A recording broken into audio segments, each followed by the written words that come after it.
You're listening to New Churches Podcast, a production of Send Network on newchurches.com. We discuss all things church planting. If you're looking to take your next step toward multiplication, you're in the right place. Newchurches.com provides relevant and reliable resources for church planters, church multipliers, and disciple makers. Our growing library features pastors, planters, and church leaders like Ed Stetzer, David Platt, Trillia Newbell, Christine Hoover, Dahadi Lewis, Trevin Wax, and many others.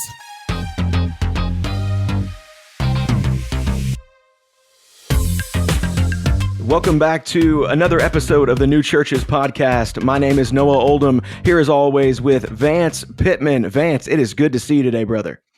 Noah, great to be here, man. Great to be here. Excited about the conversation today for a lot of reasons. I think the conversation's important. Love our guest today. Love hanging out with this dude. So we're going to have a good time today.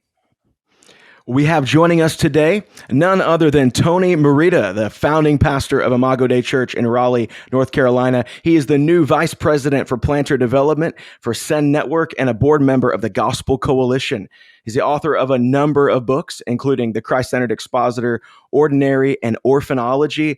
He is married to Kimberly, and they have 5 children. Tony, welcome to the podcast. Hey, man, it is really good to be with Vance and you as well, Noah. No, really good to be with both of you. I love it. Let's go. He's throwing shade out of the gate. Hey, Tony's only doing that because I've been fanboying Tony since 2010. He knows that. I love it. I love it. What we should be doing right now is having a bench press competition. That'd be fun. Yeah. How much you throwing up, Noah? Not as much as you, probably. It's okay. Okay. My deadlift, Tony, what are you my back benching squat. now? Go ahead and say it. Give us a number. What are you benching Oh, now? I don't really max out a lot. I mean, last time I did was somewhere around 310. Got me. I'm For at 275. 5 or I 6 got or some how work to many? do. That was just 1 or 2. Yeah. Come 1 or on, 2. Noah, Yeah, what you at? You're just What's getting loose for that. No, I just deadlift 500 and back squat 4. So that's the numbers I throw out. It's amazing. That means his bench press is weak because he won't even give us a number. It's true. It's true. Let's do it. You're going to hold me to accountability. That's a good segue. Today we're talking about theological accountability. As we talk about planting churches, and at Send Network, planting churches everywhere for everyone, one of these subjects that comes out is, where does theological accountability lie, and why is it important? Tony, would love to just start with you there. What does it mean for us to plant churches that have theological accountability? Yeah, I think what we're talking about is holding fast to certain historical truths of the faith, and then helping others to hold fast to those same truths. Usually in Christian circles, when you talk about accountability, people are talking about moral accountability or like your devotional accountability, right? How's your quiet time? Have you looked at anything you shouldn't have looked at? Those kinds of questions, which are important questions, and I think a really good discipline for the faith. But when we're talking about theological accountability, it's this idea of making sure we're holding fast to the faith once for all delivered to the saints, as Jude says, and then again, helping others to hold fast to those truths also.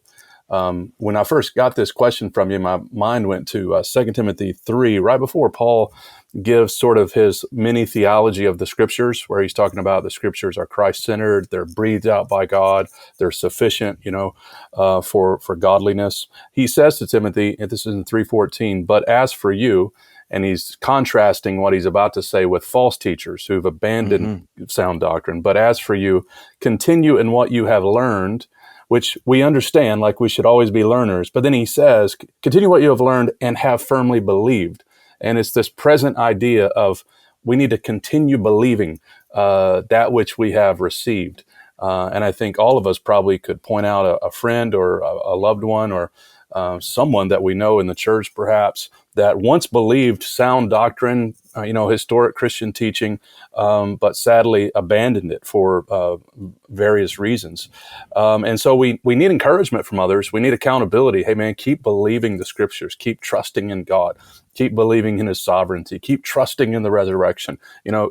Continue believing in the God you're praying to. Believe that He is who He says He is. And I think this is important for church planters for a number of reasons, because we'll be tempted at times to put aside certain convictions Maybe because cultural pressure is so strong. Right now it is related to gender and marriage, and it would be easy to sort of cave in on our convictions. Or when you plant a church, Paul talks about wolves coming in to the congregation, that we have to be on lookout for that.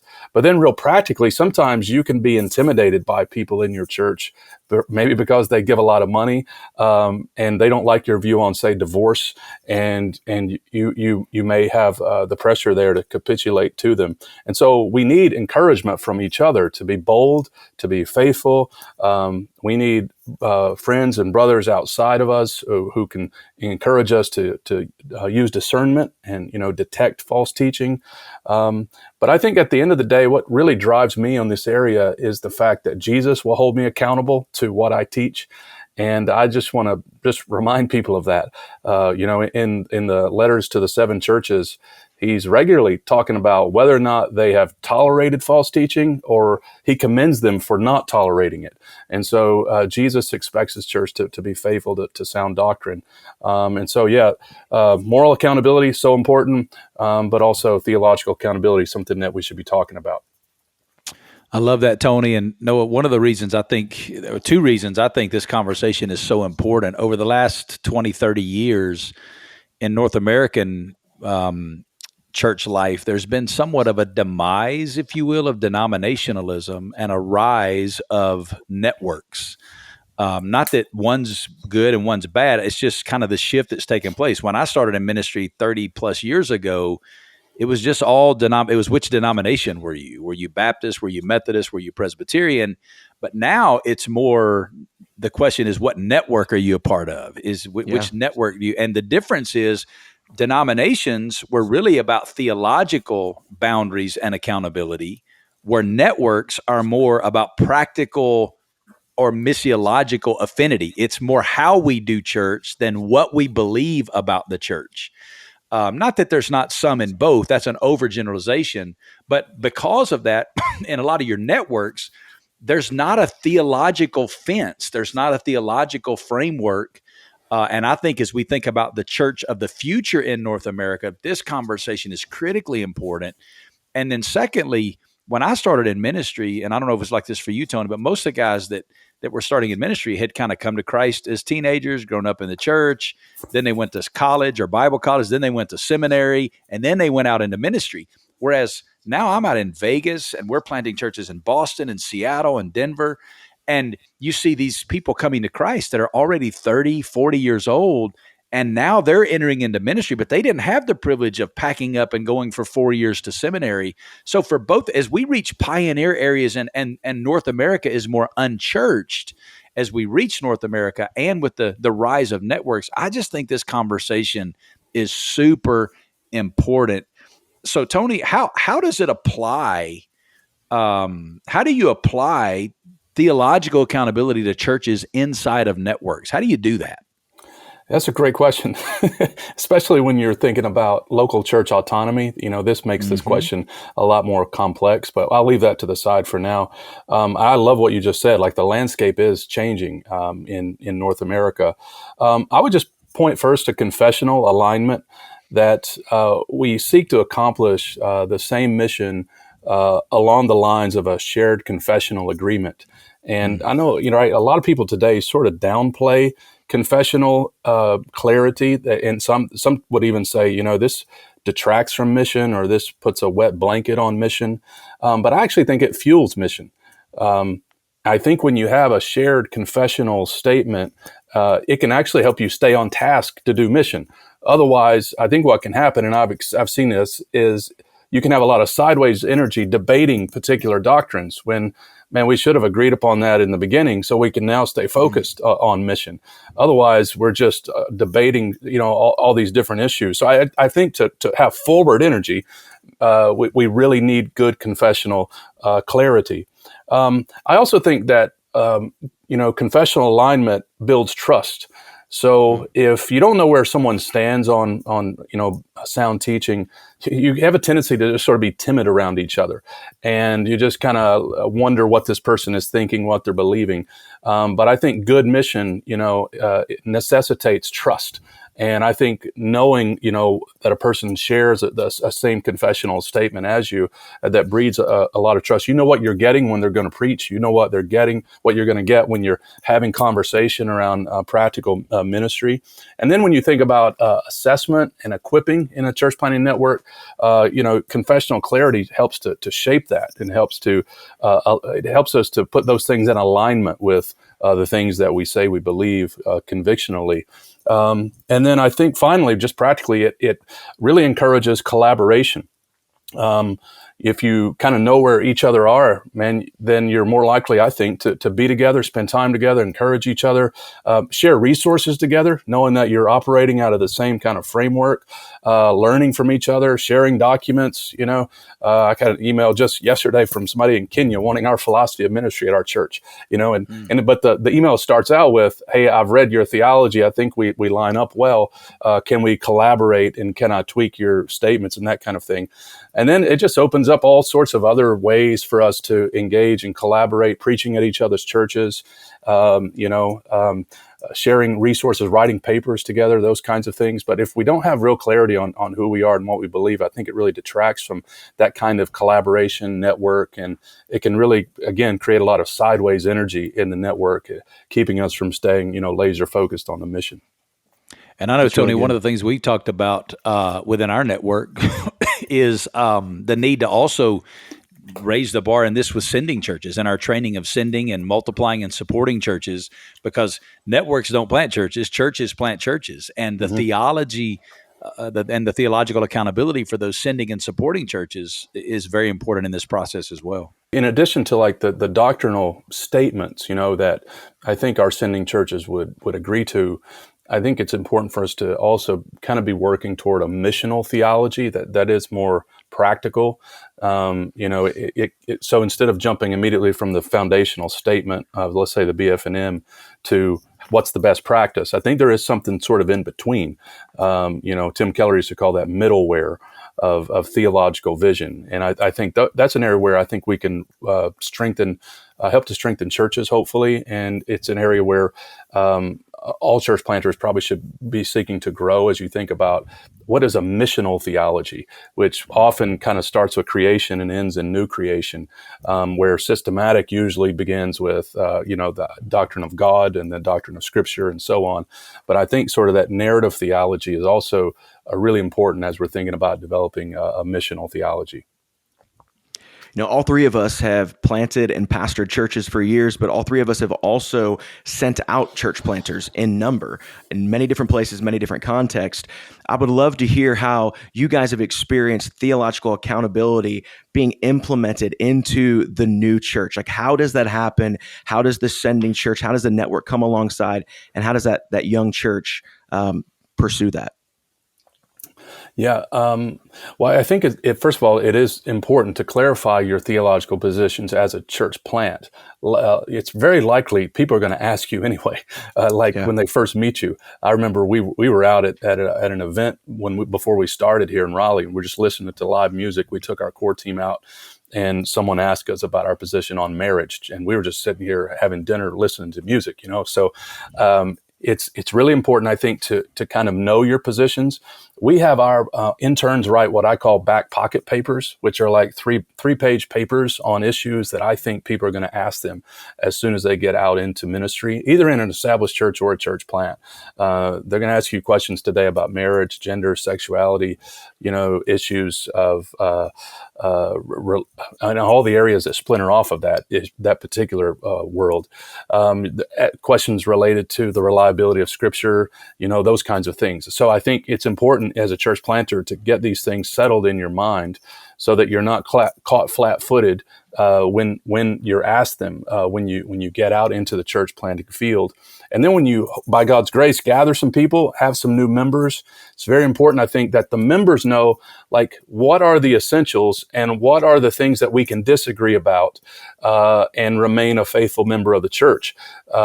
And this is how I think leaders can hold members accountable and members can hold leaders accountable, is that, and for us, this happens in a new membership course where we kind of cover, hey, we're not asking for you to agree on every single detail of the related to all the minutia of theological doctrine, but here are the big issues that you have to believe really to be part of this church, and here's what you can expect us to teach on these other issues, and we're asking that you not create disunity in that area, and we're happy to continue having dialogue with you about that. So I just think knowing, hey, these are the issues we're going to hold in a closed hand. Here are the issues that are in an open hand, but we're not taking any of these issues out of a closed hand. That's very important. I think just the way you handle the scriptures week by week in preaching and teaching, whether you're in a small house, as a gathered group, or you're in front of 100 or so people in a church gathering, just being clear in your teaching is important. I think preaching is very important in a church plant because it's where doctrine is clarified for people. That's the one place they're going to hear it if they're just kind of visiting, but it's also the place where the vision of the church is dripped, week by week in preaching. And so you got to work really hard in those moments to make sure people know who you are and kind of what the implications of that is. I think as a new church plant, I would just encourage church plants to stay connected to the sending church for all sorts of reasons, but accountability would be one of them, to be able to go back to them and ask them questions. We have our church planters Zoom in with us monthly, and we can ask them about a number of things. They will ask us a number of questions. It's just so important that you don't operate as a Lone Ranger church planter. Be connected to your sending church, be connected to a sound network, and just try not to operate in isolation. Yeah, and no, the only thing I would add, Tony has a great answer to that. The only thing I would add is, as the sending church, I always understood our role to be an apostolic role as it pertained to theological accountability. What I mean by that is, if you go back to the New Testament missiology, the apostles were the ones who were holding the ropes on the theology. That's what the letters were. The letters they wrote in the New Testament were not only correcting missional and practical issues. Usually about half of each letter dealt with that, but there was a half of every one of those letters that was dealing with some theological issue that needed to be addressed. Now, we don't have in our current understanding of the church today, we no longer have apostles, but we do have apostolic function. And the sending church is to perform that apostolic function, which is to provide theological accountability to the churches that they are planting. So it's our responsibility as a sending church to make sure we're informed and engaged in conversation as it pertains to the theology of those church plants. It's ultimately not the job of the network to do that. It's the job of the sending church to do that, because churches plant churches. And it's that apostolic function of correcting and encouraging right, sound doctrine that faith once for all delivered to the saints, that the local sending church is responsible for. And there were times when we had to engage and correct one of our planters who was theologically on thin ice, if you will, or who was out on the edge a little bit. And there was even one occasion where we had a planter that got so far out of what we considered to be those essentials that we needed to stay in cooperation that we actually ended a relationship with the church plant, and stopped being involved in that plant because of a theological issue. But it's that apostolic function that we have to continue, that you see in the New Testament. That's what Paul did. He maintained theological accountability, and the sending church has to live that out. Mm-hmm. Yeah, I've seen that done well, and I've seen that done poorly. I've seen some churches come in, so we want to plant churches, and we're just looking for a warm body somewhere we can put some money on, and we can say, hey, we're planting churches. I've seen others, though, that get to know that planter, spend time with him, whether they've raised him up from within or they're partnering from without. But for those who want to do a good job, they just don't really know where to begin and how to do this well. Tony, what are some resources that you would suggest for pastors, for elders, for members of churches to understand the role that should be played for theological accountability? First, I would point to the Bible. That would be my first text. Let's go. I know there's a flex. I love it. I'm really not trying to flex. It's just interesting how how connected these churches are in the New Testament. I was just reading Colossians, right? At the very end, when he says, have this letter, the Colossian letter, read to the Laodiceans, and make sure that their letter is read to you. And so it's kind of back to what Vance was talking about previously with kind of this apostolic, and he's making a corrective, right, to the Colossian church about their Christology and stuff. Honestly, I don't know a lot of great books about sending churches. I probably should. Most of what we've gleaned has just been sort of picking here and there articles, books, kind of forming our own sort of theology of a missional church, a sending church. When it comes to theology in general, of course, you've got the systematics, you've got smaller, concise theologies. Those tend to be really helpful, I think, for church planters. I've always liked J.I. Packer's little concise theology book as a helpful guide. I would encourage guys to just look at and consider all the great confessions of the faith that have been passed down to us, and just begin to get your mind around some of these core doctrines. To me, you can read those in a very academic, dry way, but you can also read them in a very worshipful way, and in a way that really kind of builds your faith. Jude calls it our most holy faith. And at least for me, I find those creeds and those great confessions to be very edifying. I think kind of some newer texts that I've found really helpful in the vein of theology is Paul Tripp's new book, Know What You Believe. And he has a chapter on a doctrine and then a chapter that applies it. And I think that's really helpful for seeing kind of how doctrine should shape our lives. And so these are some of the resources that we've used to sort of train up our guys theologically. And then I think it really comes down to maintaining these relationships with church planters as you hear of things that don't sound right. And hopefully as a sending church, you can respond properly to that. What we see from those who are not the sending church all too often is blowing up guys on social media whenever you see that they said something bad in a sermon, when we really need to return to the ministry of the phone call, where we pick up the phone and talk to a brother rather than making a YouTube video about him and slandering him, or even worse, or gossiping about him to others. I would just say that's the spirit of theological accountability. It's brother to brother. It's, hey man, tell me, I saw this. Like, there's got to be an explanation for this. Are you thinking along these lines, or was this taken out of context? Those kinds of questions. We don't do very well of that in our culture today. Tony, I think that's a great way to say it. What we're not talking about with theological accountability is a relationship of cops and robbers. Mm-hmm. We're talking about a relationship of brother to brother. Mm-hmm. Theological accountability is not about us being the theological police. Mm-hmm. It's about being brother to brother and encouraging one another. And the only thing I would add to what Tony just said, Noah, is when you think about raising up church planters from within your fellowship, and whether that's that came to Christ there or that either transplanted in, I think we have to think about this along two lines. At Hope, when we were doing this, we had one path for guys that had come through a seminary process, but we had another alternative path for guys that didn't have a seminary process. And too many times our residencies, our processes are one size fits all. Right. And I think we have to cater a different process to those that weren't afforded the opportunity to study systematic theology and biblical theologies and hermeneutics and all of those things, to walk a path for them that would be different, that would afford us an opportunity to pour theological investment into their lives. So I think for a sending church, they got to think down two tracks as they think about how they're preparing and raising up planters. Yeah. Last question here, guys, as we're getting ready to run out of time, is now thinking from the space of a church planter. You're a church planter, and we've watched over the last 10 to 15 years as new cultural issues arise around us. How would you speak to a church planter to say, use discernment as new issues arise, thinking about theological accountability? A great question, man. One, I would just say it's important to have a mentor, have a coach.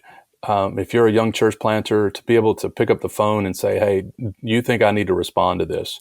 Or how should I respond to this? I would say it's important to have patience whenever, you see these new issues in pop culture popping up.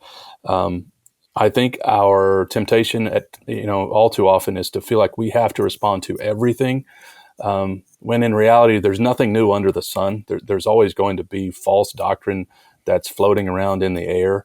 And for me, there are weeks, yes, I feel like I should address something directly. But more often than not, for me, I just find a way to apply the text that I'm preaching to these particular areas when the text, gets at that idea, rather than feeling like every sermon is kind of reactionary to every new doctrine. I think maybe to take a page from the Apostle Paul, what he does in Colossians is really, it's always struck me, right? The Colossians are trying to blend various aspects of folk religion and kind of the mystical religion of the Lycus Valley, to blending it with Christianity, kind of creating a syncretistic belief system. But it's interesting, in chapter 1, Paul doesn't start by talking about the problem and the heresy. He actually starts by giving them a real picture of Christ. And then he talks about the problem. And I think that's instructive, that if people understand who the real Christ is, they understand what the real gospel is because you're preaching it every week, then they'll be able to detect false doctrine a whole lot easier. And so for me, I think there's more of a focus in my ministry on just keeping the main things, and the plain things, and continuing to tell people what the real gospel is, believing that is also a safeguard against false doctrine. And that's what Paul says in Philippians 3, when he says, to write the same things to you is no trouble for me and is safe for you. Like it's a way to safeguard them, to continue preaching the gospel again and again and again. I think sometimes, though, you'll be approached by people, hey, Pastor, what do you think about this or this or this or this? And it's quite okay to say, I don't know. I haven't studied that. Give me some time. I'll do some reading. I'll do some study. I'll come back. I've done that many times in my ministry. And then finally, I'll just talk about the character that is required when we talk about these sorts of things. Like, there needs to be a blending of boldness and gentleness in our ministry. We're like the gentleness of a steamroller. It's like it's quiet, but you're not backing down. John the Baptist lost his head over what he had to believe, what he believed about marriage. So let's not goof around as if everybody's going to love us. Like, we have to be bold, but there's a way in which we can deal with controversial issues in a way that's gentle, in a way that's winsome and warm, but also, in a spirit of boldness. So not always easy to do, which is why we need the Spirit of God working in us to produce the fruit of gentleness and boldness in our preaching and teaching. Noah, those closing words by Tony there reminded me of what Josh Howerton said on a previous podcast about kind of two rails that govern his engagement on social media on these popular cultural issues. And that was, he talked about love your neighbor, but he also talked about the 2 Corinthians verse that we're to destroy arguments and any lofty speculation that comes against the knowledge of God.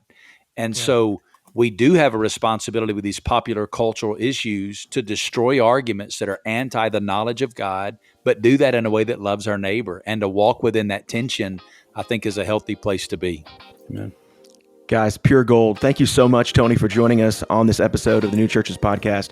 Your voice, your ministry is so important. Man, thanks for being with us. My joy, brother. Thank you. You've been listening to the New Churches Podcast, brought to you by Send Network. If you like what you heard, take a few minutes to rate and review us or share this episode with a friend. It's the best way to show your support. To find more reliable resources to start your new church well, visit newchurches.com.